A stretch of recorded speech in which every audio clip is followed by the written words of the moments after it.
Welcome to the tar education friends. Target allrounder की tar education में मैं प्रकाश कुमार आप सभी का स्वागत करता हूं।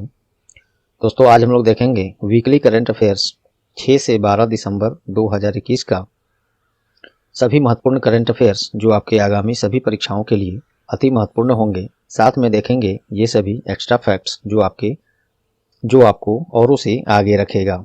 इस क्लास का पीडीएफ आप टार एजुकेशन की वेबसाइट और इन सभी सोशल मीडिया प्लेटफॉर्म्स से डाउनलोड कर सकते हैं। सभी का लिंक डिस्क्रिप्शन बॉक्स में दिया हुआ है। प्रश्न यहाँ पे केवल हिंदी में है। आपसे आग्रह है कि जिनको भी इसका पीडीएफ हिंदी या इंग्लिश में चाहिए तो टार एजुकेशन के वेबसाइट या इन सभी प्लेटफॉर्म्स पे जाकर डाउनलोड करें। सबका लिंक डिस्क्रिप्शन बॉक्स में दिया हुआ है, मैंने पहले भी बताया। और चूंकि यह वीकली करंट अफेयर्स है 6 से 12 दिसंबर 2021 तक का, तो इसमें नंबर ऑफ क्वेश्चंस ज़्यादा होते हैं, तो थोड़ा सा हम लोग फास्ट चलेंगे क्योंकि डेली करंट अफेयर्स क्लास में हम लोग क्वेश्चन को काफ़ी डिटेल में और एमसीक्यूज फॉर्म में करते हैं। तो आप लोग से आग्रह है कि डेली करंट अफेयर्स क्लास में जरूर जुड़ें। आपको वहाँ पे पढ़ने का अंदाज ही अलग मिलेगा और बेनिफिट भी आपको पता चलेगा। तो चलिए बिना देर किए शुरू करते हैं। थोड़ा सा हम लोग फास्ट चलेंगे। यहाँ ज़्यादा फास्ट अगर क्लास किन्हीं को लगे तो वो यूट्यूब के सेटिंग में, अगर डेस्कटॉप पर है तो यहाँ पर, और मोबाइल में है तो यहाँ पर सेटिंग मिलेगा आपको। तो उससे आप स्पीड, प्लेबैक स्पीड को स्लो या फास्ट अपने हिसाब से कर सकते हैं, कर लीजिएगा। थोड़ा सा हम फास्ट चलेंगे ज़्यादा क्वेश्चन होने के कारण। तो चलिए बिना देर किए शुरू करते हैं। पहला प्रश्न है, हाल ही में रिजर्व बैंक ऑफ इंडिया के द्वारा जारी रिपोर्ट के अनुसार भारत का कौन सा राज्य सबसे बड़ा विनिर्माण केंद्र अर्थात मैन्युफैक्चरिंग सेंटर बन गया है? तो ये बना है गुजरात। रिपोर्ट के अनुसार 15.9% के विनिर्माण विकास के साथ गुजरात महाराष्ट्र को पीछे छोड़ते हुए भारत का सबसे बड़ा विनिर्माण केंद्र बन गया है। गुजरात की बात है तो उसके बारे में देखिए। राजधानी गांधीनगर है, मुख्यमंत्री भूपेंद्र पटेल हैं और राज्यपाल आचार्य देवव्रत हैं। आरबीआई ने ये रिपोर्ट जारी किया है, उसके बारे में भी देख लीजिए। Reserve bank of India headquarter उसका मुंबई है। स्थापना 1 अप्रैल 1935 में। इसका नेशनलाइजेशन अर्थात राष्ट्रीयकरण 1 जनवरी 1949 में। और इसके गवर्नर शक्तिकांत दास हैं जो 25वें क्रम के हैं, और इनका कार्यकाल हाल ही में फिर से बढ़ाया भी गया है, इसलिए ये करंट न्यूज में फिर से रहे हैं, ध्यान दीजिएगा। और आरबीआई में 4 डिप्यूटी गवर्नर, उप गवर्नर होते हैं। तो चारों का नाम देखिए, Mahesh Kumar Jain, Michael Debabrata Patra, M Rajeshwar Rao, T Ravi Shankar, ये लेटेस्ट बने हैं, ये भी न्यूज में रखिएगा। चलिए पहला प्रश्न हो गया। दूसरा देखते हैं। दूसरा प्रश्न है, हाल ही में खादी और ग्रामोद्योग आयोग KVIC के द्वारा मानव और हाथी के बीच संघर्ष को कम करने के उद्देश्य से कौन सी प्रोजेक्ट लॉन्च की गई है? तो रीहैब। असम के मोरनोई गांव में खादी और ग्रामोद्योग आयोग KVIC के जो चेयरमैन हैं विनय कुमार सक्सेना, इन्हीं के द्वारा ये मानव और हाथी के बीच संघर्ष को कम करने के लिए रीहैब प्रोजेक्ट को लॉन्च किया है। इसमें होगा क्या, वैसे सभी रास्ते जहाँ से हाथियाँ गुजर कर आती हैं और वो मानव के संपर्क में आते हैं और क्षति भी पहुँचती है, तो उन सभी जगहों पर मधुमक्खियों का जो वो क्या होता है, थल्ला होता है, बॉक्स होता है, उसको लगाया जाएगा ताकि जैसे ही हाथी उधर से गुजरें तो मधुमक्खियाँ उनको डिस्टर्ब करें और पुनः वो बैक हो जाएं। यही उद्देश्य से ये रीहैब लॉन्च किया गया है। KVIC के बारे में देखिए, फुल फॉर्म इसका हिंदी में तुम लोगों ने देखा, इंग्लिश में देखिए। Khadi and village industries commission इसका फुल फॉर्म होता है। स्थापना 1956 में। मुख्यालय इसका मुंबई में है और चेयरमैन इसके वही विनय कुमार सक्सेना है, ये ध्यान रखिएगा। तीसरा प्रश्न है, थोड़ा गला में खराश है दोस्तों, तो माफी चाहता हूँ इसके लिए। हाल ही में केंद्र सरकार ने किसे कर्मचारी भविष्य निधि संगठन अर्थात EPFO के केंद्रीय भविष्य निधि आयुक्त अर्थात कमिश्नर किसे नियुक्त किया गया है? तो नीलम शमी राव EPFO के कमिश्नर बने हैं। ये कर्मचारी भविष्य निधि EPFO भारत सरकार के श्रम और रोजगार मंत्रालय के स्वामित्व वाला एक वैधानिक निकाय है जो भारत में भविष्य निधि, पेंशन और अनिवार्य जीवन बीमा के विनियमन और प्रबंधन के लिए बनाया गया है। और बाकी सब ये पढ़िएगा। केंद्रीय श्रम और रोजगार मंत्रालय के अंतर्गत आता है ये। तो कौन है केंद्रीय श्रम और रोजगार मंत्री? अभी श्री भूपेंद्र यादव हैं। EPFO अर्थात एम्प्लॉयज प्रोविडेंट फंड ऑर्गेनाइजेशन होता है। स्थापना इसका 4 मार्च 1952। मुख्यालय न्यू दिल्ली में है। कमिश्नर वही होगा नीलम शमी राव, यहाँ पे कॉमा नहीं होगा, ये गलती से है। चलिए तो अगला प्रश्न देखते हैं। हाल ही में भारत और मालदीव के बीच कौन सी संयुक्त सैन्य अभ्यास का आयोजन किया गया? तो ई कुबेरिन भारत और मालदीव के बीच ये एक संयुक्त सैन्य अभ्यास है और इसका ये 11वां संस्करण था। ये सब भी अलग से याद रखिएगा बस, क्योंकि संस्करण भी पूछ लिया जाता है क्वेश्चंस को टफ करने के लिए। मान लीजिए एक शिफ्ट में किसी परीक्षा में ये पूछ लिया इसके बारे में, दूसरे शिफ्ट में हो सकता है इसी के बारे में पूछेगा, लेकिन वो संस्करण पूछ लेगा कौन सा एडिशन है इस अभ्यास का, तो ये पूछ सकता है। तो इस तरह से आप हर चीज़ पर ध्यान देंगे। और ये कहाँ हो रहा है, तो मालदीव के कड्डू द्वीप है, एक कड्डू आइलैंड इसको बोल सकते हैं, आइलैंड, वहीं पे ये किया गया है। तो मालदीव के बारे में देख लीजिए। माले इसका राजधानी है, मुद्रा वहाँ पे मालदीवन रुपया चलता है और प्रेसिडेंट वहाँ के इब्राहिम मोहम्मद सोले हैं। नेक्स्ट, हाल ही में भारत में आयोजित junior men's hockey world cup 2021 का खिताब किस देश ने जीता है, तो अर्जेंटीना ने जीता है। और ये 2021 का फाइनल था। इसमें अर्जेंटीना की टीम ने 6 बार के चैंपियन रहे पहले से जर्मनी को हराकर यह खिताब जीता है। और इसमें इस आयोजन में इसका आयोजन भारत के अपने ही देश में उड़ीसा राज्य में कलिंग स्टेडियम जो है भुवनेश्वर में वहीं पे किया गया है। तो कुछ एक्स्ट्रा फैक्ट ये हम लोग जान लेते हैं कि अंतर्राष्ट्रीय स्तर पर हॉकी खेल का आयोजन कौन कराता है, तो FIH कराता है, अर्थात इंटरनेशनल हॉकी फेडरेशन। स्थापना 7 जनवरी 1924 में और हेडक्वार्टर इसका लॉजेन जो कि स्विट्जरलैंड में है और प्रेसिडेंट इसके नरेंद्र ध्रुव बत्रा हैं जो कि अपने भारत से हैं। चलिए नेक्स्ट है, हाल ही में अंतर्राष्ट्रीय टेस्ट क्रिकेट के इतिहास में एक ही पारी में 10 विकेट लेने वाला कौन तीसरा गेंदबाज बन गया है, तो ये अजाज पटेल बन गए हैं। ये न्यूजीलैंड की तरफ से खेलते हैं अजाज पटेल। इन्होंने जो हाल ही में अभी भारत और न्यूजीलैंड के बीच टेस्ट मैच हुआ था उसमें उस एक पारी में, सभी सीरीज में नहीं, एक पारी में केवल ये अपने भारत के 10 के 10 विकेट लेने में सफल हो गए थे। तो ऐसा करने वाले विश्व के तीसरे ऐसे गेंदबाज बन गए हैं। तो यहाँ प्रश्न उठता है ये तीसरे हैं तो 2 और कौन है, तो वो है देखिए इंग्लैंड के जिम लेकर और भारत के अपने एक पूर्व कप्तान और बॉलर थे कौन, अनिल कुंबले। ये दोनों के पास ये रिकॉर्ड ऑलरेडी था। तीसरा बन गए अजाज पटेल जो कि न्यूजीलैंड से खेलते हैं। साथ में चलिए देख लेते हैं, क्रिकेट से संबंधित बात हुई है तो अंतर्राष्ट्रीय स्तर का क्रिकेट का गेम कौन आयोजन कराता है, तो ICC फुल फॉर्म होता है इसका इंटरनेशनल क्रिकेट काउंसिल। हेडक्वार्टर इसका दुबई में है जो कि संयुक्त अरब अमीरात UAE में है। स्थापना 15 जून 1909 में और चेयरमैन ग्रेग बार्कले हैं और CEO जियोफ एलार्डिस ये नए बने हैं, बिल्कुल नए बने हैं, ये ध्यान दीजिएगा। चलिए नेक्स्ट देखते हैं कौन राज्य के सभी योग्य जनसंख्या को 100% टीकाकरण करने वाला देश का पहला राज्य बन गया है।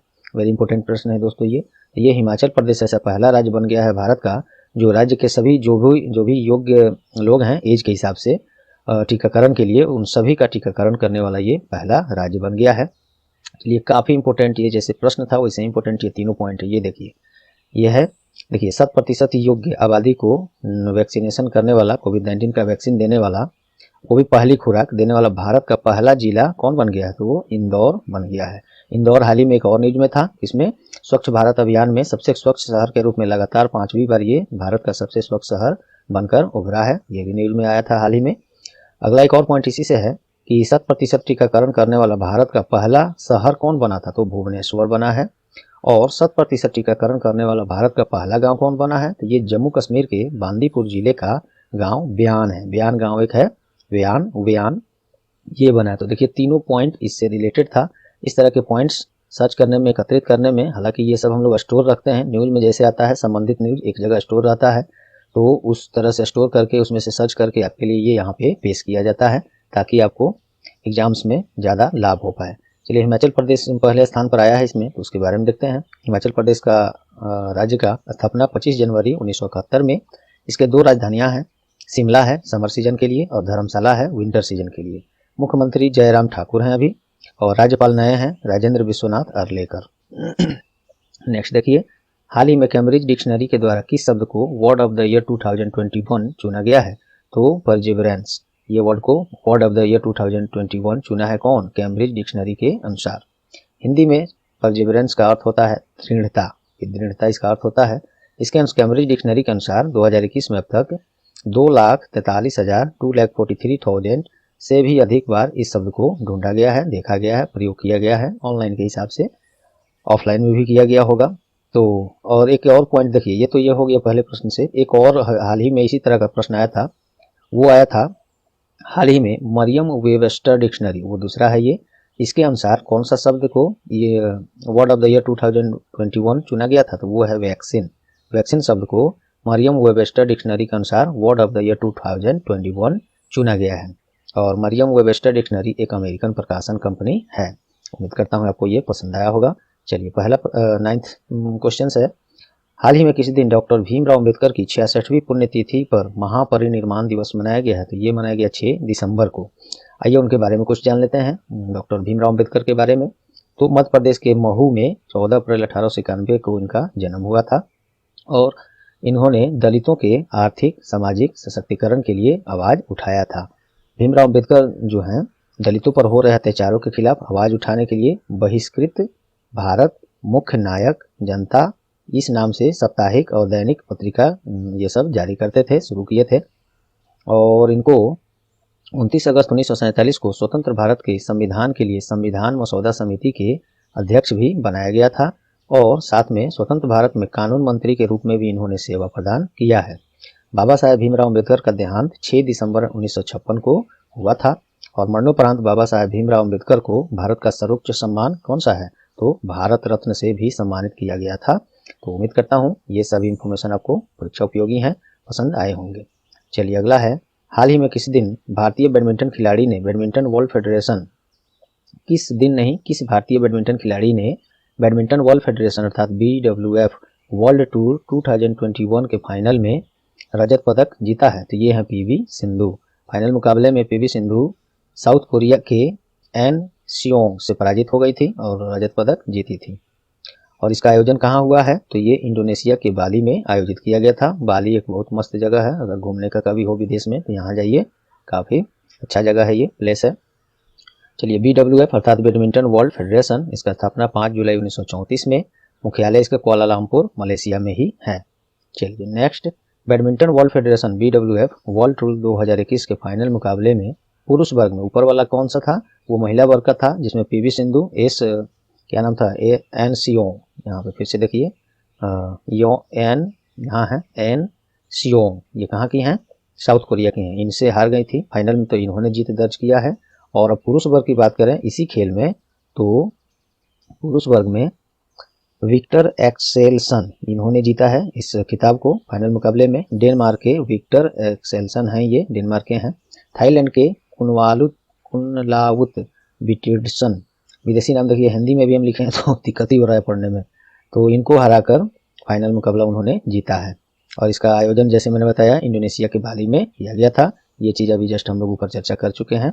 चलिए नेक्स्ट है, हाल ही में किसी बैडमिंटन वर्ल्ड फेडरेशन का male and female player of the year चुना गया है? तो विक्टर एक्सेल्सन, जो कि इस पुरुष वर्ग में इन्होंने ही जीता है, और महिला में ताई जू युंगो, ये इन दोनों को मेल और फीमेल क्रमशः प्लेयर ऑफ द ईयर चुना गया है बैडमिंटन वर्ल्ड फेडरेशन के द्वारा। चलिए, और इसके बाद ये वाला हम लोग ऊपर देख ही चुके हैं। चलिए नेक्स्ट है, हाल ही में अबू धाबी में 5वें हिंद महासागर सम्मेलन 2021 का प्रतिनिधित्व किस भारतीय मंत्री के द्वारा किया गया है? तो S जयशंकर अर्थात सुब्रमण्यम जयशंकर। देखिए इसमें प्रश्न में ही कई ठो प्रश्न है। एक तो ये 5वां हिंद महासागर 2021 है, प्रतिनिधित्व अपने भारत से विदेश मंत्री हैं ये S जयशंकर, इन्होंने किया। और कहाँ आयोजित हुआ है? आपने ध्यान दिया, यहीं पे ये प्रश्न में ही उत्तर है इसका। कहाँ हुआ है? तो अबू धाबी में ये 5वां हिंद महासागर सम्मेलन 2021 किया गया है और विदेश मंत्री अपने S जयशंकर इसमें शामिल हुए हैं। और इसका क्या है? थीम है, विषय है, देखिए हिंदी में है, हिंद महासागर पारिस्थितिकी अर्थव्यवस्था महामारी, ये इसका थीम रहा है 2021 में। इंग्लिश में बोले तो Indian ocean ecology economy epidemic. UAE के अबू धाबी में हुआ है क्योंकि वो उसका राजधानी है, देखिए। और वहाँ पे करेंसी यूएई दिरहम चलता है। वहाँ के अभी राजकुमार कौन है? क्राउन प्रिंस शेख मोहम्मद बिन जायद अल नहयान, ठीक है। चलिए अगला है, हाल ही में किस देश का टेनिस फेडरेशन के द्वारा डेविस कप 2021 जीता गया है? किस देश का टेनिस का नहीं होगा, किस देश के द्वारा होगा ये डेविस कप 2021 जीता गया है? तो ये रूस के द्वारा जीता गया है। किसको हराकर? क्रोएशिया को हराकर ये जीता गया है। 15 साल बाद रूस ने ये पुनः खिताब अपने नाम किया है। और बाकी ये पढ़िएगा PDF में। चलिए अगला प्रश्न है, हाल ही में अंतर्राष्ट्रीय स्तर के जाने माने पूर्व क्रिकेटर एलिन आसो का निधन हो गया है। वो किस देश के क्रिकेटर थे? तो इंग्लैंड के थे। ICC के बारे में हम लोग ऊपर देख चुके हैं। नेक्स्ट, हाल ही में 64वें राष्ट्रीय निशानेबाजी चैंपियनशिप में किस निशानेबाज के द्वारा स्वर्ण पदक जीता गया है? तो मनु भाकर के द्वारा। भारत के जाने माने निशानेबाज हैं मनु भाकर। एग्जाम में आपको ऐसे प्रश्न बन सकते हैं, मनु भाकर किस खेल से संबंधित हैं, तो निशानेबाज हैं, शूटर हैं। 10 मीटर एयर पिस्टल रेंज में ये 64वें राष्ट्रीय निशानेबाजी चैंपियनशिप में गोल्ड मेडल जीते हैं। और इसमें एक्स्ट्रा जानकारी हम ये देते हैं, अंतर्राष्ट्रीय स्तर पर इस तरह का खेल का आयोजन कौन कराता है, तो ISSF कराता है, अर्थात इंटरनेशनल शूटिंग स्पोर्ट फेडरेशन। स्थापना इसका 1907 में, मुख्यालय म्यूनिक जर्मनी में है और इसके प्रमुख कौन है, व्लादिमीर लीसिन।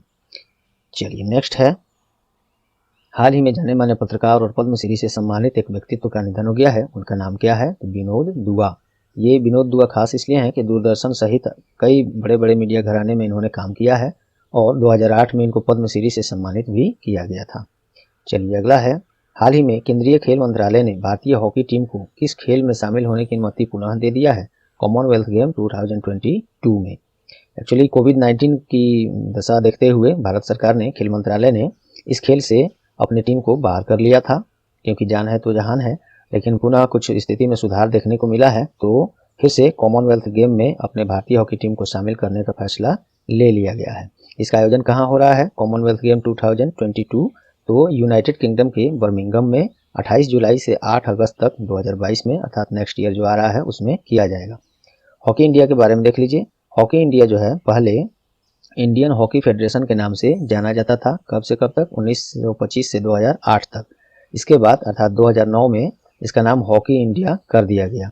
तो हॉकी इंडिया अब इसका नाम 2009 में शुरू हुआ, इसलिए इसकी स्थापना 2009 माना जाता है। ऑप्शन में आपको अगर इन दोनों में से कोई नहीं आए, ये वाला नहीं आए, तो 2009 होगा, वो आप टिक कीजिएगा।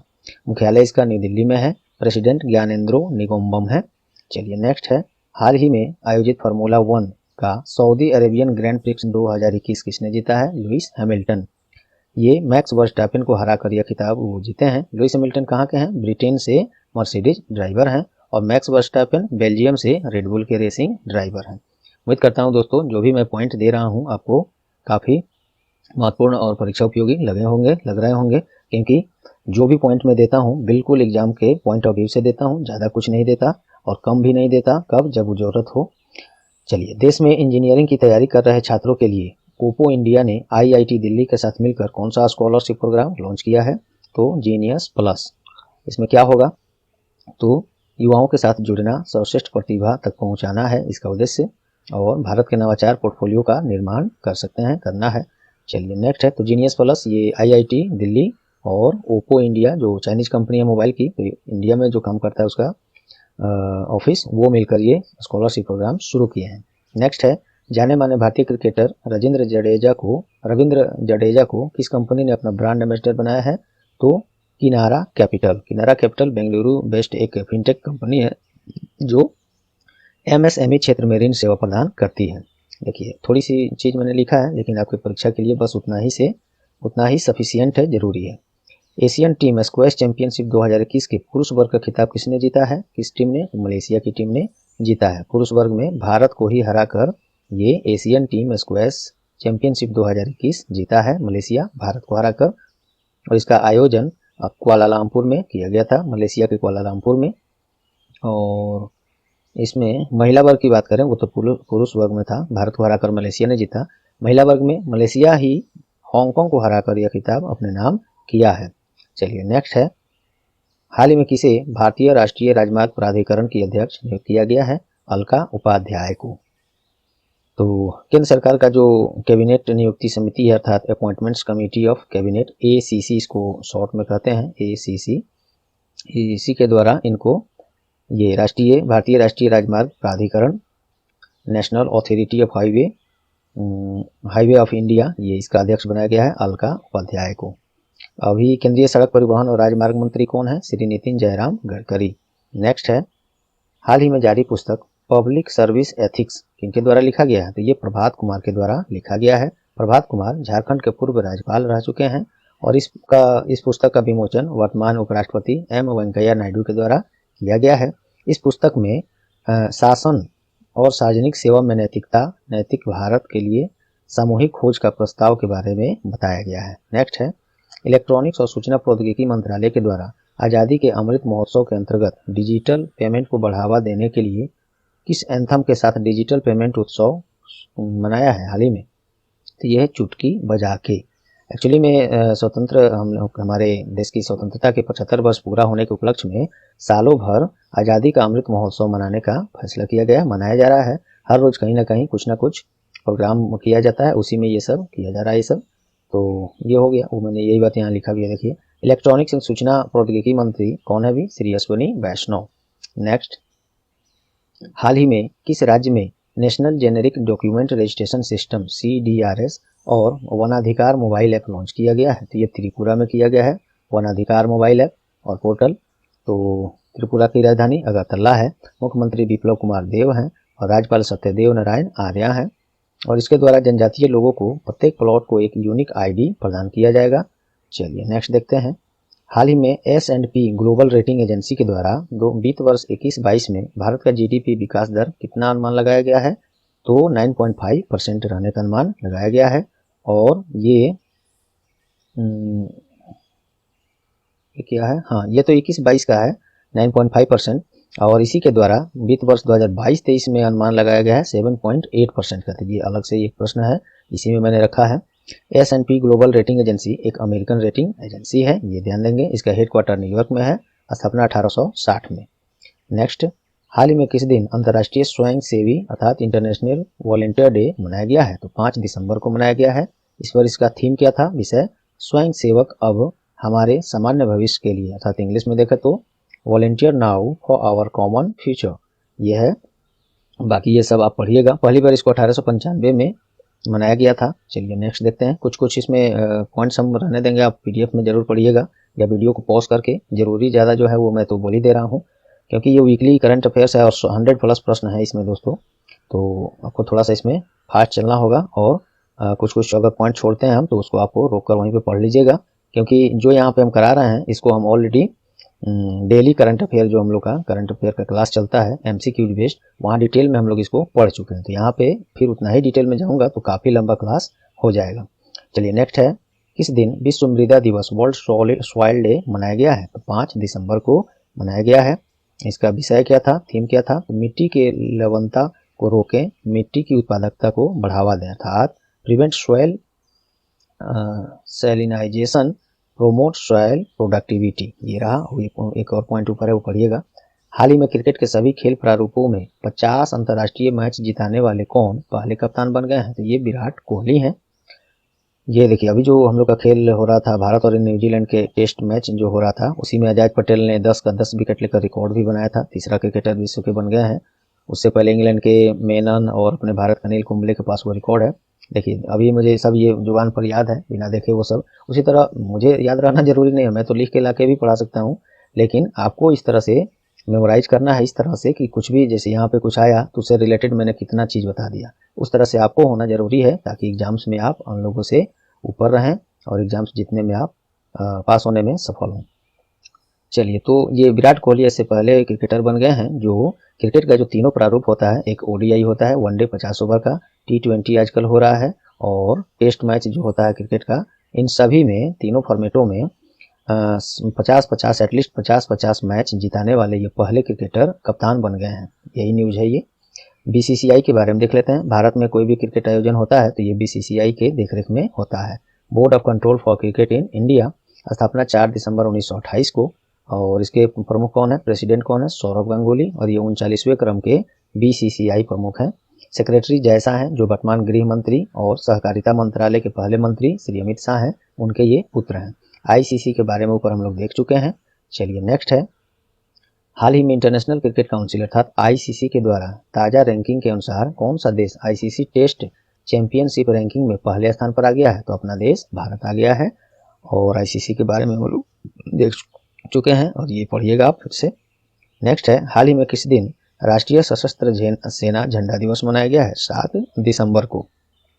इसका 7 दिसंबर को ये दिवस मनाया जाता है जो देश की सुरक्षा में शहीद हुए सैनिकों और के परिवारों के लिए ये उन्हीं के लिए मनाया जाता है, उन्हीं के किस लिए। और देखिए इसके बारे में बताते हैं। देखिए, इस दिन जो है 7 दिसंबर को है तिरंगा झंडा वितरित किया जाता है लोगों के बीच, और उससे जो इनकम होता है वो सेल करने पर जो इनकम होता है उस पैसे को एकत्रित करके शहीद हुए सैनिकों, डिफेंस रिलेटेड सभी पर्सनल्स को के परिजन जो हैं उनके कल्याण पर खर्च किया जाता है। तो ये एक अच्छा पहल है। चलिए अब देखते हैं डिफेंस सेक्टर की कुछ महत्वपूर्ण पोस्ट जो है, पद जो हैं उसके बारे में। तो एक इसमें तो ये बड़ा दुखद घटना हाल ही में घटा है। चीफ ऑफ डिफेंस, भारत के सबसे पहले चीफ ऑफ डिफेंस स्टाफ कौन थे?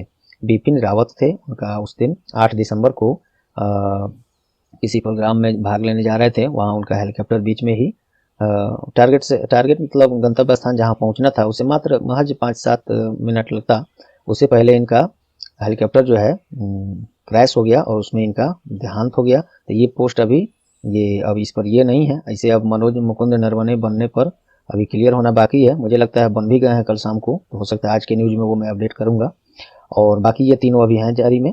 देखिए आर्मी स्टाफ अभी कौन है? वो मनोज मुकुंद नरवणे, इन्हीं को हो सकता है सीडीएस बनाया जाएगा या शायद कल शाम तक बन गए हैं, मैं अभी अपडेट नहीं किया उसको। इंडियन एयरफोर्स के चीफ कौन है? अभी एयर मार्शल विवेक राम चौधरी, इसके पहले RKS भदौरिया थे। और अभी नेवी चीफ कौन है? एडमिरल R हरि कुमार, इनके पहले करमबीर सिंह थे। इस तरह से आपको भी सब याद होना चाहिए। पुराना वाला भी मैं इसलिए बता दे रहा हूँ साथ में, ताकि आपका वो हो सकता है वो आपको याद हो, आगे जस्ट कोई एग्जाम हो आप पुराने वाले को डेटा को टिक कर दें और एग्जाम में हो सकता है प्रश्न अपडेटेड हो। हालांकि एग्जाम्स में अब कोई इस तरह का प्रश्न होता है तो उसमें स्पष्ट रूप से खासकर रेलवे में देखा जाता है कि वो मंथ लिख देता है कि इस मंथ तक ये पद पर कौन थे या ये घटना कैसे, वो क्लियर कर देता है, क्योंकि वो जानता है हो सकता है बच्चे अपडेटेड हो, दूसरे आंसर उसका आया हो और ऑप्शन में मिले नहीं, तो फिर वो फाइट करेंगे कि प्रश्न में ऑप्शन था ही नहीं सही। चलिए नेक्स्ट है, फिक्की के नए प्रमुख के रूप में किसे नियुक्त करने का घोषणा किया गया है? तो ये संजीव मेहता को। ये अभी इनकी घोषणा हुई है क्योंकि वर्तमान में ये संजीव मेहता ये जो है फिक्की के प्रबंध निदेशक और चेयरमैन, ये पहले से हिंदुस्तान यूनिलीवर लिमिटेड के MD एंड चेयरमैन हैं। इनको 18 दिसंबर को इस पद पर शपथ लेना होगा। इससे पहले अभी जो थे कौन थे फिक्की के, मैंने यहाँ पे हटा भी दिया है और याद भी मुझे अभी फिलहाल नहीं है। खैर 18 अगस्त बस 2-3 दिन में आने ही वाला है, 5-6 दिन में। अब यही हो जाएंगे इसके चेयरमैन, प्रमुख हो जाएंगे। चलिए फिक्की के बारे में देखते हैं। Federation of Indian chamber of commerce industry, और फिक्की का एक और संगठन है फिक्की के साथ, फिक्की का केवल F और LO ladies organisation, FICCI ladies organisation, यही है ये इसका फुल फॉर्म। और इसका स्थापना ये फिक्की का 1927 में, हेडक्वार्टर न्यू दिल्ली है। नेक्स्ट देखिए, हाल ही में केंद्र सरकार के द्वारा अनुसूचित जाति के छात्रों के सामाजिक आर्थिक उत्थान और समग्र विकास के लिए कौन सी योजना लॉन्च किया गया है? तो ये श्रेष्ठ। 6 दिसंबर को भीमराव अम्बेडकर का जो महापरिनिर्वाण दिवस था उसी के अवसर पर ये लॉन्च किया गया है श्रेष्ठ योजना। चलिए नेक्स्ट देखते हैं, हाल ही में देश के साथ पहली 2+2 वार्ता, किस देश के साथ पहली 2+2 डायलॉग या वार्ता का आयोजन किया गया है? ये रूस के साथ। रूस के राष्ट्रपति व्लादिमीर पुतिन, वहाँ के रक्षा मंत्री, विदेश मंत्री, ये सभी लोग भारत आए थे और सभी के साथ बारी बारी से बैठक हुई है, कई सारे डील्स भी, समझौते भी हुए हैं इसमें। और ये 2+2 वार्ता पहली बार ये इसके साथ हुआ है। और ऐसे वार्षिक बैठक रूस और भारत के बीच प्रत्येक वर्ष होता है, तो इस बार 21वीं वार्षिक शिखर सम्मेलन भी नई दिल्ली में इन दोनों के बीच किया गया है। रूस से जब प्रतिनिधिमंडल ये वहाँ के राष्ट्रपति के साथ आया था तो एक समझौता, बहुत सारे समझौता हुए हैं, उसमें से एक महत्वपूर्ण है, देखिए 6 lakh AK-203 AK-203 assault rifles Uttar Pradesh के कोरबा में रूस के सहयोग से उत्पादित किया जाएगा। और साथ में ही एक और समझौता हुआ है, 2025 तक $30 बिलियन का व्यापार डील हुआ है। चलिए रसिया, रूस के बारे में देखते हैं। रसिया उसको इंग्लिश में कहते हैं, इसका राजधानी मॉस्को है, मुद्रा वहाँ पे रशियन रूबल चलता है और प्राइम मिनिस्टर मिखाइल मिशुस्तिन है, राष्ट्रपति मैंने बताया ही व्लादिमीर पुतिन है। चलिए नेक्स्ट है, हाल ही में आवास और शहरी विकास शहरी मामलों के मंत्रालय MOHUA के द्वारा भारत में कचरा प्रबंधन क्षेत्र को मजबूत करने के लिए किस अंतर्राष्ट्रीय संगठन के साथ समझौता किया गया है? तो UNDP अर्थात यूनाइटेड नेशन डेवलपमेंट प्रोग्राम। आवास और शहरी मामलों के मंत्री कौन है? श्री हरदीप सिंह पुरी हैं। और UNDP का स्थापना 22 नवंबर 1965 में, हेडक्वार्टर न्यूयॉर्क है, प्रेसिडेंट असीम स्टीनर है। चलिए नेक्स्ट है, हाल ही में किस देश के द्वारा वर्ष 2030 तक बाल विवाह को समाप्त करने का घोषणा किया गया है? तो दक्षिण सूडान 2030 तक अपने यहाँ बाल विवाह को पूरी तरह पर रोक लगा देगा और ये अच्छी बात है। तो एक रिपोर्ट के अनुसार देखा गया है दक्षिण सूडान में 7% लड़कियों की शादी 15 वर्ष से कम उम्र में ही करा दी जाती है, जो कि एक काफ़ी चिंतनीय विषय है। सर्वेक्षण के अनुसार ये देखिए यहाँ से ये डायरेक्ट वहाँ पे होगा, ये डिवाइड हो गया है। दक्षिण सूडान उन 40 देशों में एक है जहाँ कम उम्र के बच्चों का विवाह कर दिया जाता है। दक्षिण सूडान के बारे में देखते हैं। साउथ सूडान, इसका राजधानी जुबा में है। मुद्रा वहाँ पे साउथ सूडानीज पाउंड चलता है और वो वहाँ के राष्ट्रपति साल्वा किर मायार्डिट हैं। चलिए नेक्स्ट देखिए। हाल ही में किसे जर्मनी के अगले चांसलर के रूप में नामित करने का घोषणा किया गया है? Olaf Scholz. जर्मनी के अभी जो थे कौन थे, अब तक लगभग 16 वर्ष का कार्यकाल उन्होंने किया है चांसलर के रूप में जर्मनी के कौन? Angela Merkel. अब इनका जगह कौन लिए हैं? Olaf Scholz. जर्मनी का राजधानी बर्लिन है। मुद्रा वहाँ पे यूरो चलता है। चांसलर अब तक एंजेला मार्केल थी, अब कौन हो गए? Olaf Scholz. वेरी इंपॉर्टेंट है वो भी प्रश्न। हाल ही में किस दिन अंतर्राष्ट्रीय नागरिक उड्डयन दिवस मनाया गया? तो ये 7 दिसंबर को मनाया गया है। थीम क्या था इसका? विषय advanced innovation for global aviation development. Next है, हाल ही में किस बैंक के द्वारा एम पे डिलाइट मोबाइल बैंकिंग ऐप का संशोधित संस्करण लॉन्च किया गया है? तो ये जम्मू एंड कश्मीर बैंक के द्वारा। क्या है ये?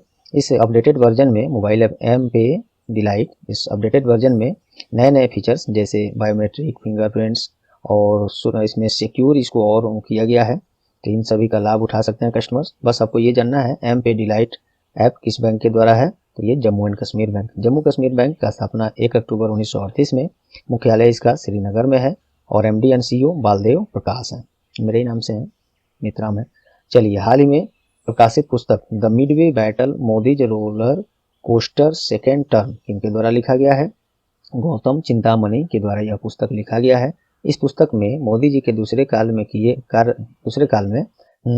में किए गए फैसले, महत्वपूर्ण फैसले और कार्य, जैसे जम्मू कश्मीर का पुनर्गठन, वहाँ पे धारा 363 हटाकर ट्रिपल तलाक, नागरिकता संशोधन अधिनियम जैसे बड़े बड़े फैसले जो लिए गए हैं, उसी का चर्चा इस पुस्तक में किया गया है।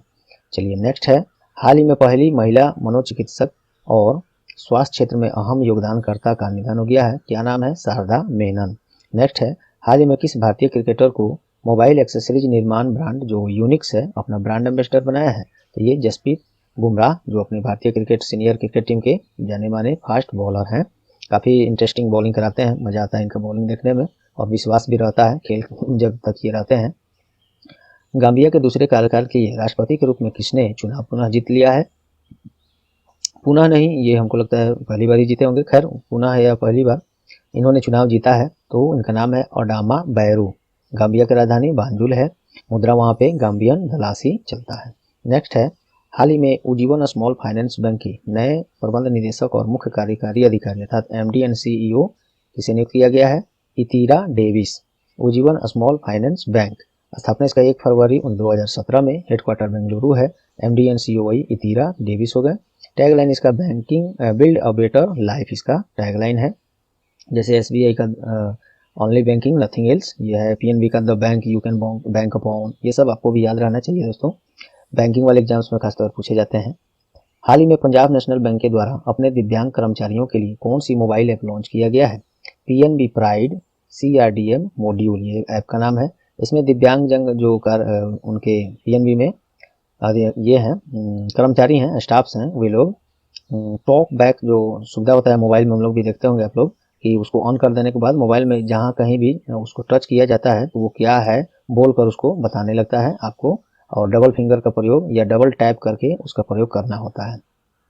तो वो उसी के माध्यम से ग्राहकों को के साथ इंटरेक्ट कर सकेंगे वे लोग दिव्यांगजन जो कर्मचारी हैं PNB में। पंजाब नेशनल बैंक का स्थापना 19 मई 1894 में, मुख्यालय न्यू दिल्ली है और MD and CEO SS Mallikarjun Rao है। PNB का tagline the name you can bank upon, देखिए मैंने अभी जस्ट ऊपर बिना देखे बताया था, ऐसे आपको भी याद होना चाहिए दोस्तों। मेरा याद होना जरूरी नहीं है जितना कि आपका, मैं तो सब बता ही रहा हूँ, जो याद है वो और सामने जो दिख रहा है सो।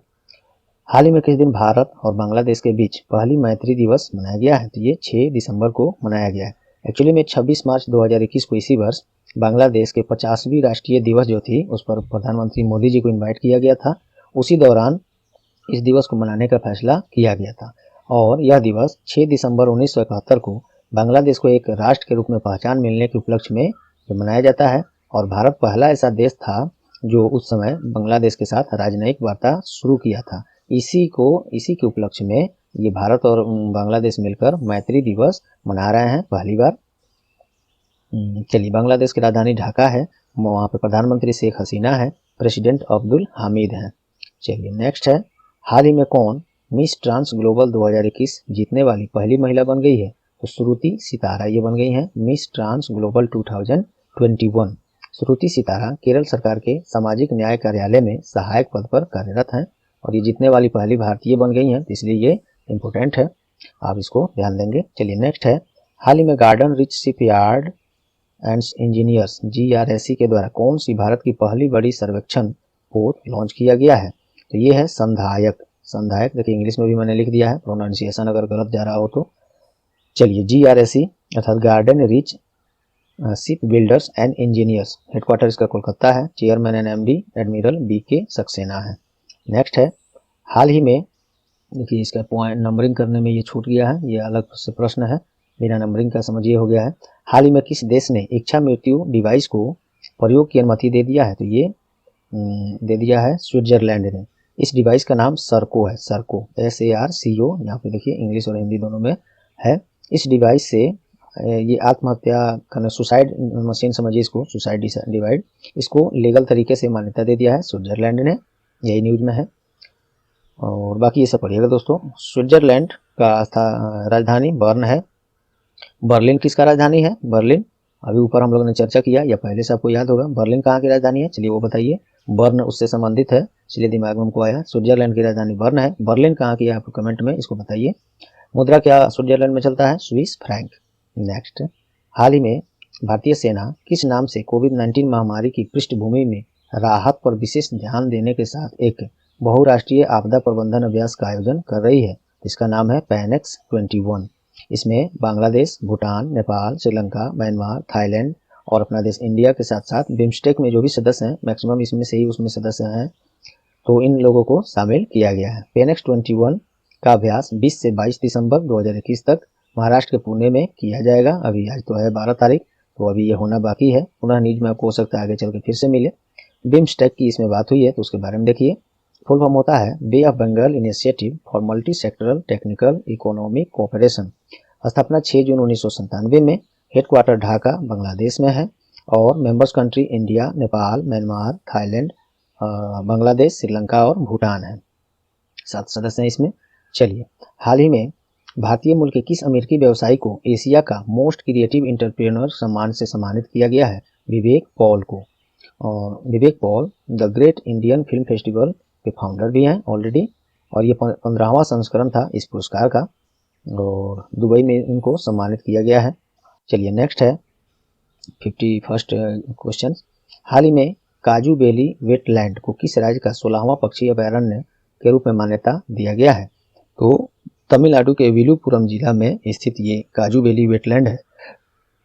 तमिलनाडु राज्य का 16वें पक्षी अभयारण्य, जिसको इंग्लिश में बर्ड सेंचुरी कहते हैं, के रूप में मान्यता मिला है। तमिलनाडु की बात है तो राजधानी चेन्नई, मुख्यमंत्री MK स्टालिन, और यही तमिलनाडु में ही CDS जो थे हम लोग थे, chief defence staff general Bipin Rawat, जिनका हेलीकॉप्टर क्रैश में देहांत हो गया, उनके साथी 12-13 लोग और, तो उन लोग का क्रैश जो हुआ था तमिलनाडु के ही एक जगह है नीलगिरी एक जगह है, वहीं पे उन लोग का ये हेलीकॉप्टर क्रैश हुआ था। तमिलनाडु के राज्यपाल RN रवि हैं। चलिए नेक्स्ट, हाल ही में किसे WTA player of the year award से सम्मानित किया गया है? तो एशले बार्टी, एस बार्टी इनको शॉर्ट में कहा जाता है, पूरा नाम एशले बार्टी है और ये ऑस्ट्रेलिया की हैं, देखिए यहाँ पे भी है। दूसरी बार इस WTA अर्थात वोमेन टेनिस एसोसिएशन होता है, WTA player of the year awards के लिए इनको चुना गया है। और एक और इसमें 2 पॉइंट ये भी महत्वपूर्ण है, ये भी देख लीजिए। एमा राडुकानु इनको newcomer of the year खिताब दिया गया है और चेक गणराज्य के बारबोरा रेकजोकोवा इनको most improved player of the year के लिए चुना गया। तो ये इस प्रश्न के अलावे ये भी पॉइंट्स काफ़ी महत्वपूर्ण है। अलग से इसको चाहता तो मैं प्रश्न बनाकर अलग से ला सकता था, लेकिन इसी में मैंने डाल रखा है, तो आप इसको ध्यान देंगे। इसीलिए पॉइंट्स पर ध्यान देने के लिए मैं बोलता हूँ, जितने भी पॉइंट्स मैं दे रहा हूँ वो कहीं ना कहीं इंपॉर्टेंट है, उसको आप नज़रअंदाज नहीं करेंगे। हाल ही में जारी रिपोर्ट के अनुसार स्टेनलेस स्टील उत्पादन के मामले में कौन सा देश भारत को पीछे छोड़ते हुए दूसरे स्थान पर आ गया है? तो अब ये दूसरे स्थान पर इंडोनेशिया आ गया है। स्टेनलेस स्टील उत्पादन में के मामले में तो ये पहले भारत हुआ करता था, अब आ गया इंडोनेशिया दूसरे स्थान पर।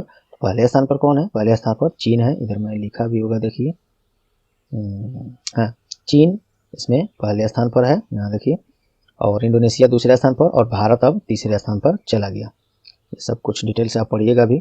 हाल ही में 56वां ज्ञानपीठ पुरस्कार 2020 के लिए किसे चुना गया है? ध्यान दीजिएगा, ये 2020 की बात हो रही है, और 56वें संस्करण का 56वां संस्करण ज्ञानपीठ पुरस्कार 2020 में है।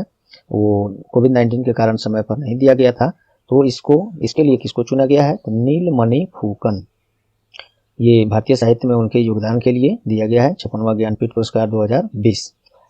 और ज्ञानपीठ पुरस्कार के बारे में आप बहुत कुछ जानते होंगे, बाकी ये पढ़िएगा आप। ज्ञानपीठ पुरस्कार मरणोपरांत नहीं दिया जाता है, ये आप ध्यान रखेंगे। और ज्ञानपीठ पुरस्कार सबसे पहले 1961 में स्थापित किया गया था, और पहली बार दिया कब गया था? 1965 में दिया गया था। तीनों पॉइंट काफी महत्वपूर्ण है। ऊपर वाला प्रश्न 2020 के लिए 56वां संस्करण था, अब वही पुरस्कार ज्ञानपीठ पुरस्कार का ही 57वां पुरस्कार ये है, और ये 2021 का है। ऊपर वाला 2020 का था, ये 2021 का है। तो ये किसे दिया गया है? दामोदर मौजो। बाकी ये सभी पॉइंट्स आप वही सेम है, फिर से पढ़ लीजिएगा।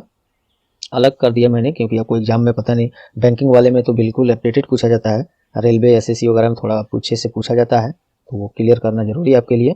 चलिए, हाल ही में आरबीआई की मौद्रिक नीति समिति की बैठक में प्रमुख दर जो होते हैं, जैसे CRR, reverse repo rate, SLR, ये सब दर अपरिवर्तित रखा गया। तो इसमें मैंने प्रश्न दिया है कि वर्तमान में एसएलआर दर क्या है? तो ये 18% है। ये आरबीआई द्वारा वित्त वर्ष 21-22 में भारत का जीडीपी विकास दर कितना अनुमान लगाया गया? तो 9.5%। ये अलग से एक प्रश्न है, इसको याद रखिएगा। चलिए, इसमें कुछ जो रेट्स उन्होंने रखा है, दर जो है, और बिना चेंज किए लगातार, वो हमको लगता है इस वर्ष कभी एक बार भी इसको चेंज नहीं किया गया है, पिछले वर्ष से ही। तो अभी वर्तमान में इस दर की बात करें तो इस प्रकार से है, देखिए, रेपो रेट अभी 4% है, रिवर्स रेपो रेट 3.35% है, बैंक रेट और एमएसएफ अर्थात मार्जिनल स्टैंडिंग फैसिलिटी 4.25% है, सीआरआर अर्थात कैश रिजर्व रेशियो 4% है, एसएलआर जो प्रश्न में था स्टैट्यूटरी लिक्विडिटी रेशियो 18% है। आरबीआई के बारे में हम लोग ऊपर प्रश्न में एक जगह कर चुके हैं, पुनः आप यहाँ पढ़ लीजिएगा खुद से। नेक्स्ट है, आईसीआईसीआई बैंक डिजिटल तरीके से ओवरड्राफ्ट की सुविधा प्रदान करने के लिए किस ई कॉमर्स कंपनी के साथ समझौता किया है? तो फ्लिपकार्ट के साथ। अब आईसीआईसीआई बैंक फ्लिपकार्ट के साथ मिलकर 25 लाख रुपए तक का ओवरड्राफ्ट सुविधा प्रदान करने के लिए समझौता किया है। आईसीआईसीआई बैंक के बारे में देखिए, इसका फुल फॉर्म क्या होता है? बाकी लोग तो केवल आईसीआईसीआई जानते होंगे, फुल फॉर्म बहुत कम ही लोग जानते होंगे, पता नहीं आगे जरूरत पड़ेगा या नहीं, लेकिन देखिए, industrial credit investment corporation of India, ICICI का ये फुल फॉर्म है। हेडक्वार्टर इसका मुंबई है। मोस्टली प्राइवेट जो भी बैंक है उसका मुख्यालय मुंबई ही ऐसे देखा गया है, लेकिन सब पर फिट नहीं बैठता, ये आप सूत्र फॉर्मूला के रूप में मत ले लीजिएगा। चलिए, इसका स्थापना 1994 में MD and CEO Sandeep Bakhshi हैं, और फ्लिपकार्ट का स्थापना अक्टूबर 2007 में बेंगलुरु इसका हेडक्वार्टर है, सीईओ कल्याण कृष्ण मूर्ति हैं। नेक्स्ट है, हाल ही में नासा के द्वारा किस भारतीय मूल के अमेरिकी वैज्ञानिक को चंद्रमा पर भेजी जाने वाली 10 सदस्यीय टीम में शामिल किया गया है? तो वो अपने भारतीय इंजीनियर हैं, अंतरिक्ष यात्री हैं, साइंटिस्ट हैं, अनिल मैनन। नासा ने ये चुनाव किया है। नासा के बारे में देखिए, नासा क्या है? अमेरिकी अंतरिक्ष एजेंसी का नाम है नासा, अर्थात national aeronautics and space administration. आपसे एग्जाम में नासा किस देश का अंतरिक्ष यात्री है, CNES ये किस देश का अंतरिक्ष एजेंसी है, ये ऐसे ऐसे प्रश्न पूछे जाते हैं। आपने भारत का अंतरिक्ष एजेंसी कौन सा है? इसरो है या ISRO। चलिए, कितने लोग इसका फुल फॉर्म जानते हैं बताइए? तो नासा का स्थापना 1 अक्टूबर 1958 में, हेडक्वार्टर वाशिंगटन DC USA में है। एडमिनिस्ट्रेटर इसके प्रमुख कौन है? Bill Nelson. ये नए बने हैं, बहुत इधर नए तो नहीं, लेकिन हाँ नए हैं, याद रखेंगे। हाल ही में वित्त मंत्रालय के द्वारा जारी एक रिपोर्ट के अनुसार देश में कुल कितने ATM अर्थात ऑटोमेटेड टेलर मशीन, ATM का फुल फॉर्म है, कितने ATM अभी तक लगाए जा चुके हैं? ये डाटा हमको लगता है पढ़ा था मैं, शायद इसमें तो लिखा नहीं है, सितंबर 2021 तक का डाटा है। तो देश में 2.13 लाख 2,13,000 ATM अभी इंस्टॉल्ड हैं देश में पूरे चारों तरफ, जिसमें से 4% ग्रामीण और अर्ध शहरी क्षेत्र में लगाया गया है, बाकी शहरी अर्बन ये सब में है। केंद्रीय वित्त मंत्री अभी कौन है? निर्मला सीतारमन। और निर्मला सीतारमन भारत की पहली पूर्णकालिक महिला वित्त मंत्री हैं, ये भी अलग से आप ध्यान देंगे। रेलवे में ये सब प्रश्न पूछे जा सकते हैं, बैंकिंग में भी पूछे ही जाएंगे। हाल ही में किस स्मॉल फाइनेंस बैंक ने इंडिया गोल्ड के साथ समझौता कर भारत के पहले लोन अगेंस्ट डिजिटल गोल्ड, पहला है तो महत्वपूर्ण है, लोन अगेंस्ट डिजिटल गोल्ड देगा। डिजिटल गोल्ड जो आप हम लोग खरीदते हैं, बेचते हैं, रखते हैं, तो उसके अगेंस्ट में भी लोन अब ये देगा। कौन? शिवालिक स्मॉल फाइनेंस बैंक और ये जो है इंडिया गोल्ड, ये दोनों मिलकर इसको देंगे। इंडिया गोल्ड एक online digital gold investment company है और शिवालिक स्मॉल फाइनेंस बैंक है। 60,000 रुपये तक का ये इंस्टेंट लोन स्वीकृत कर सकते हैं, ऐसा बताया गया है। शिवालिक स्मॉल फाइनेंस बैंक का हेडक्वार्टर उत्तर प्रदेश के नोएडा में है और एमडी एंड सीईओ इसके सुबीर कुमार गुप्ता हैं। चलिए अगला है, हाल ही में जारी पुस्तक at home in the universe किसके द्वारा लिखा गया है? तो बालकृष्ण मधुर के द्वारा ये लिखा गया है। यह पुस्तक DHFL प्रॉपर्टी सर्विस लिमिटेड के पूर्व मुख्य कार्यकारी अधिकारी वही बालकृष्ण मधुर जो है उनकी आत्मकथा पर आधारित है। काफ़ी इंपॉर्टेंट तो नहीं लग रहा मुझे, लेकिन हो सकता है बैंकिंग वाले किसी शिफ्ट में पूछ ले, अन्य में अगर नहीं भी पूछे तो। हाल ही में भारत सरकार ने तमिलनाडु में शहरी गरीबों के लिए किफ़ायती आवास प्रदान करने के लिए एशियाई विकास बैंक ADB के साथ कितने रुपए का ऋण समझौता किया है? $150 मिलियन। ADB के बारे में देखिए। ADB अर्थात एशियन डेवलपमेंट बैंक, स्थापना 1966 में, हेडक्वार्टर मंडालुयम मनीला फिलीपींस में है। इन दोनों में से कोई भी आपको ऑप्शन में आ सकता है। इसके प्रेसिडेंट कौन है? मसत्सुगु आसाकावा है, ये एक जापानीज व्यक्ति हैं। तमिलनाडु के लिए ये किया गया है। तमिलनाडु के बारे में हम लोग एक बार ऊपर पढ़ चुके हैं। चलिए नेक्स्ट है, हाल ही में पीरामल रियल्टी ने किसे अपना ब्रांड एम्बेसडर नियुक्त किया है? फरहान अख्तर को नियुक्त किया है। चलिए अगला है, नेक्स्ट है, हाल ही में राष्ट्रीय महिला आयोग NCW के द्वारा देश के सभी प्रमुख क्षेत्रों में महिला प्रतिनिधियों की सहभागिता बढ़ाने के लिए कौन सी कार्यक्रम लॉन्च किया है? तो ये है सी इज अ चेंज मेकर। ये पहल NCW अर्थात national council of women commission होगा, काउंसिल नहीं होगा, national commission for women NCW राष्ट्रीय महिला आयोग, ये लॉन्च किया है इसके ये कार्यक्रम। इसमें क्या होगा? महिला आयोग के द्वारा देश के सभी स्तरों जैसे ग्राम पंचायतों से लेकर संसद तक राजनीतिक क्षेत्र में इन सभी में महिलाओं की सहभागिता बढ़े, इसके लिए इस प्रोग्राम को लॉन्च किया है। अभी सबसे इम्पोर्टेंट ये भी है, देखिए राष्ट्रीय महिला आयोग की अध्यक्ष कौन है? रेखा शर्मा है। ये सभी एग्जाम्स में तो पूछा ही गए थे, BPSC के भी प्री में पूछा गया था ये प्रश्न। चलिए नेक्स्ट है, हाल ही में भारत के chief of defence staff CDS का निधन हो गया, उनका नाम क्या है? और ये भारत के पहले चीफ ऑफ डिफेंस स्टाफ थे, तो उनकी चर्चा आज भी हम लोगों ने ऊपर किया था और डेली क्लास में भी डिटेल से फोटो के साथ और इनकी पूरी डिटेल के साथ यहाँ भी है वो डिटेल हालांकि। चलिए, तो वो जनरल बिपिन रावत हैं। जनरल बिपिन रावत का जन्म 16 मार्च 1958 पौड़ी गढ़वाल उत्तराखंड में हुआ था और इनकी मृत्यु हुई इससे 2-3 दिन पहले 8 दिसंबर 2021 नीलगिरी तमिलनाडु में इनका हेलीकॉप्टर क्रैश होने के कारण इनके साथ साथ अन्य 12 लोग और इनकी पत्नी का देहांत इसमें हो गया था। और ये भारत के पहले चीफ ऑफ डिफेंस स्टाफ थे, CDS थे, जनरल बिपिन रावत। और ये कार्यकाल इनका रहा 31 दिसंबर 2019 से 8 दिसंबर 2021, ये लास्ट दिन था इनका। काफ़ी दुखद घटना रहा था ये दोस्तों, काफ़ी देखे ही होंगे आप लोग न्यूज़ में। इससे पहले ये चीफ ऑफ आर्मी स्टाफ भी इंडिया के रह चुके हैं, इससे भी पीछे बहुत सारे पोस्ट पर ये काम कर चुके हैं देश के लिए।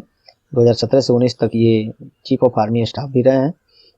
चलिए, और चीफ ऑफ डिफेंस स्टाफ क्या है मैंने डेली वाले क्लास में बताया था, बाकी आप ये पढ़िएगा, अपनी भाषा में मैं लिखा हूँ, उम्मीद करता हूँ अच्छे से समझ पाएंगे। बहुत लोग तो जानते भी होंगे, डेली क्लास जो मेरा अटेंड करते हैं, कई बार बताया हूँ और पिछले क्लास में भी बताया है मैंने।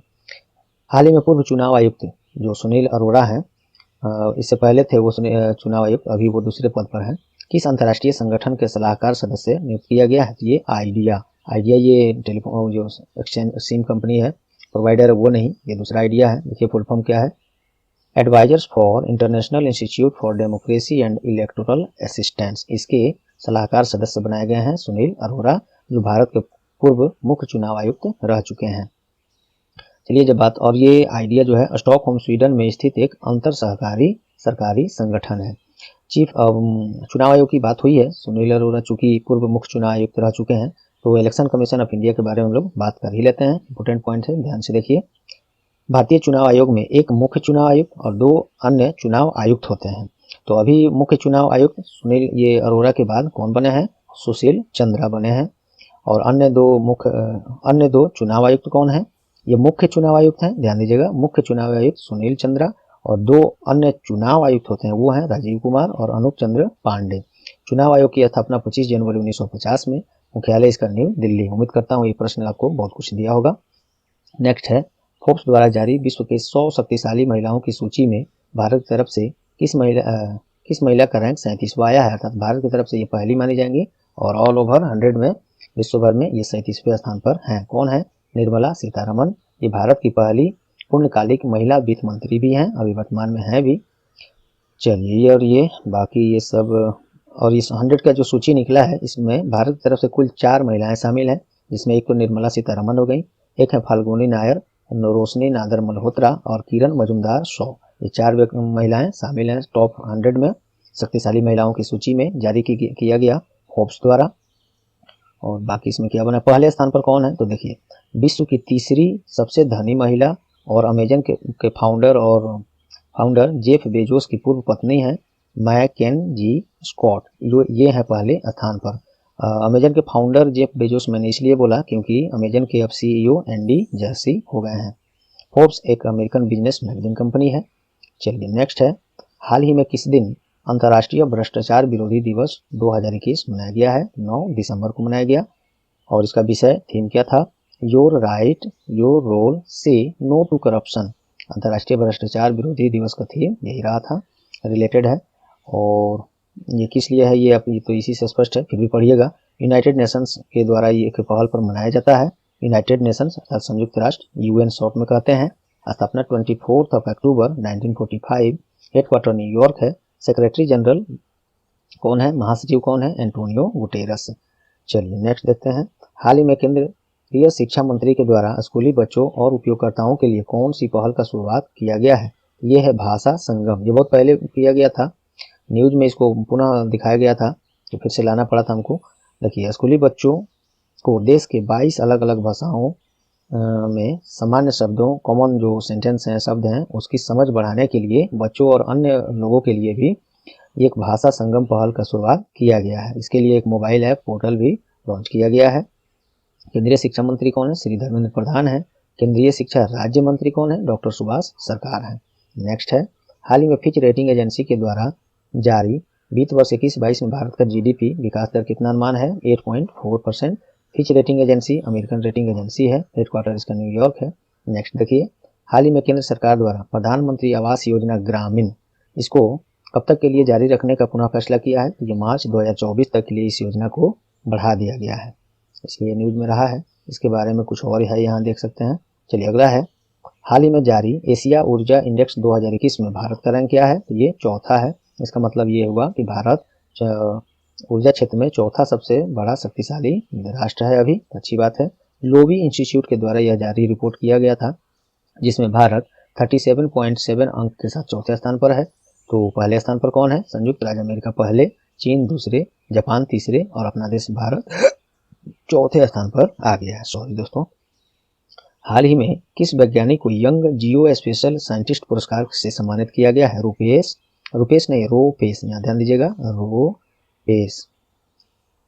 रोपेश गोयल, जिनको चुना गया है यंग जियो स्पेशल साइंटिस्ट पुरस्कार के लिए। ये सब बाकी आप पढ़िएगा दोस्तों, क्लास थोड़ा ज़्यादा लंबा देख रहे हैं, 1.25 घंटे का लगभग मुझे लग रहा हो चुका है। चलिए, हाल ही में किसने जर्मनी के अगले चांसलर के रूप में शपथ लिया है? तो ये प्रश्न हमको लग रहा है ऊपर हम लोग कर चुके हैं। ओलाफ स्कोल्ज, अब तक 16 वर्ष के कार्यकाल के लिए जर्मनी के चांसलर कौन थे? एंजेला मार्केल, जो आपको अब तक याद भी होगा, अब हो गए ओलाफ स्कोल्ज। बाकी जर्मनी के बारे में हम लोग ऊपर देख चुके हैं। चलिए, अगला है, पद्मश्री पुरस्कार से सम्मानित एक प्रसिद्ध शिक्षक का निधन हो गया है, उनका नाम क्या है? नंद किशोर प्रुष्टि। ये सब आप पढ़िएगा फिर। चलिए, नेक्स्ट है, नोबेल शांति पुरस्कार से सम्मानित और अंतर्राष्ट्रीय नेता कौन है जिन पर 4 वर्ष के जेल का सजा सुनाया गया है? इतने बड़े व्यक्ति पर भी तो देखिए, कानून के आगे कोई बड़ा नहीं होता। तो आंग सान सू की हैं। कौन है? इस नाम से आपको जरूर दिमाग में क्लिक किया होगा, आंग सान सू की। उनके बारे में मैंने ये सब लिखा है। चलिए, कुछ पढ़ ही देते हैं। 2 आरोप इन पर लगाए गए थे आंग सान सू की पर, इसके लिए 4 साल का कारावास सजा सुनाया गया है। चलिए, 10 महीने पहले जो है सत्ता पर कब्जा करने के बाद देश की सेना ने उनके खिलाफ आपराधिक मामला दर्ज कराया था और 76 वर्षीय सू की को महामारी के नियमों का उल्लंघन करने, उकसाने के आरोप में दोषी ठहराया गया है। क्या है इनके बारे में पूरा डिटेल? आंग सान सू की के बारे में मैंने यहाँ पॉइंट वाइज दिया है। ये म्यांमार, जो कि पहले बर्मा के नाम से जाना जाता था, की एक राजनयिक और लेखिका हैं और ये पूर्व राष्ट्रपिता वहाँ के बर्मा के राष्ट्रपति आंग सान की बेटी हैं और जिनकी 1947 में राजनीतिक रूप से हत्या कर दी गई थी। आंग सान सू की ने बर्मा के लोकतंत्र की स्थापना के लिए एक बहुत लंबा संघर्ष लड़ा था और लोकतांत्रिक वहाँ पे सरकार उन्होंने बनाने में सफल रहा था। और देखिए आंग सान सू की को सबसे बड़ा पॉइंट यहाँ लोकतंत्र और मानवाधिकारों के अहिंसक संघर्ष के लिए 1991 में नोबेल पीस प्राइज अर्थात नोबेल का शांति पुरस्कार दिया गया था। बाकी ये सब आप पढ़िएगा। चलिए नेक्स्ट है, हाल ही में किस देश में हो रहे मानवाधिकार के हनन के कारण वहां आयोजित होने वाले विंटर ओलंपिक 2022 से अनेकों देशों ने शामिल न होने का फैसला किया है। तो चीन में हो रहा है विंटर ओलंपिक 2022, चीन के बीजिंग में, इसीलिए इसका नाम है बीजिंग ओलंपिक 2022 शीतकालीन का। इसमें एक्चुअली में ये यहाँ पे लगातार मानवाधिकार के हनन के कारण संयुक्त राज्य अमेरिका जो यूएसए है सबसे पहले इसका बहिष्कार किया इस खेल में जाने से। उसके बाद United kingdom, Canada, Australia, New Zealand ये सभी देश भी बीजिंग विंटर ओलंपिक 2022 में ये लोग जाने से इनकार कर दिए हैं। तो यही न्यूज़ है। चाइना की राजधानी बीजिंग है और यहीं पे होगा ये फरवरी 2022 में बीजिंग ओलंपिक शीतकालीन, जो कि ये सभी देश बड़े बड़े देश बहिष्कार कर रहे हैं। तो हो सकता है खेल आते आते बहुत देश शामिल नहीं हो पाएंगे। अभी भारत की तरफ से ऐसा कुछ नहीं कहा गया है। चीन की मुद्रा युआन या रेनमिनबी है। इन दोनों में क्या फ़र्क है युआन और रेनमिनबी में, मैंने कल डेली क्लास वाले में बताया था।